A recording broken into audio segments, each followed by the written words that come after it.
Hi, welcome to another pursuit of the truth. Trying to find you different. You can see the clouds, how different they look, no?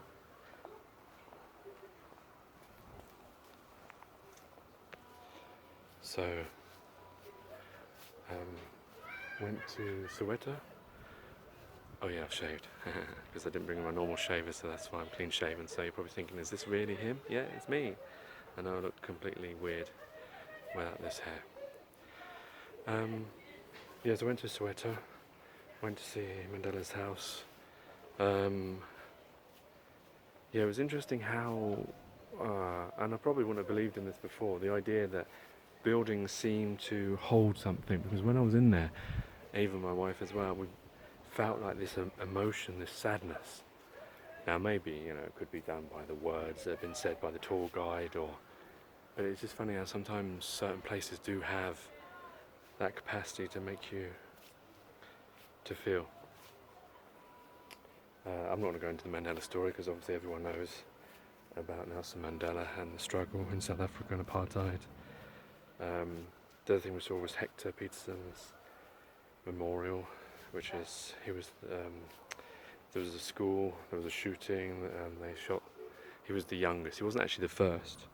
That was another interesting thing that I learned, that the reason why it was named after him is because his sister was part of the ANC, which was Nelson Mandela was part of, and have ruled South Africa since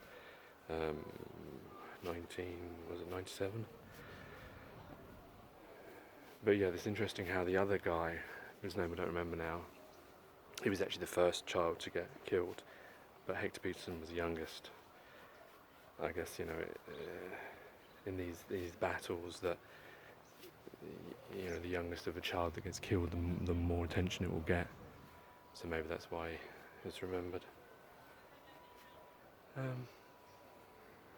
But the other thing I noticed when travelling through Soweto is the difference between how people live. Because my impression of Soweto, that I thought, probably from District 9, is it, the film, was that it was more like shacks and things. And they are there. But it was interesting when you drive down, you got one side over here where it's got the shacks, and the other side where you got like normal houses, as it were. It just goes to show how, depending where you're born, is a different life. Imagine living like that. It's like going back in time in a way.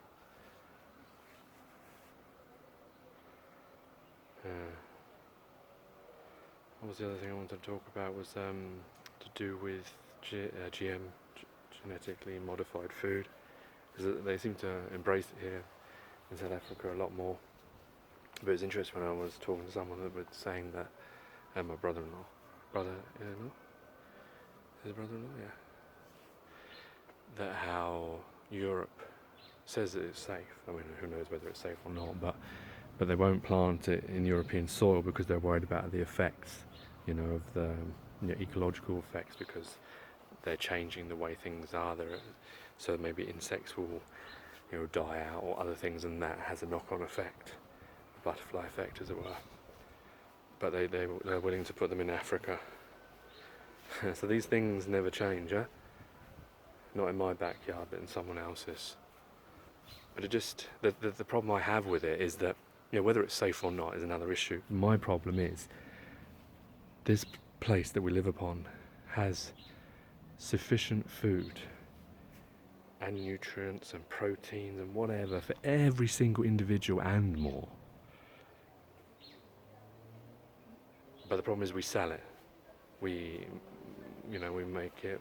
That's how we live. We live to sell the things that are not ours to sell in the first place. So rather than sort that problem out, because we have to keep that problem, the problem they sort out is adding things to, like, milli meal, so that people who only eat bub, that's maize meal, and cabbage, they get all the proteins they need. So, but the thing is that that's not the way. The problem is, people say, oh yeah, they're sorting out the problem, but they're not looking at the actual root cause, which is that money and possession of things that are not ours to possess, that should be free to every single person, that we should be caring enough not to fix a problem that we've created, but actually give everybody food for free, everyone shelter for free, all these things that we found for free. Yeah, I think it's enough now. Take care, take it easy, God bless, and peace.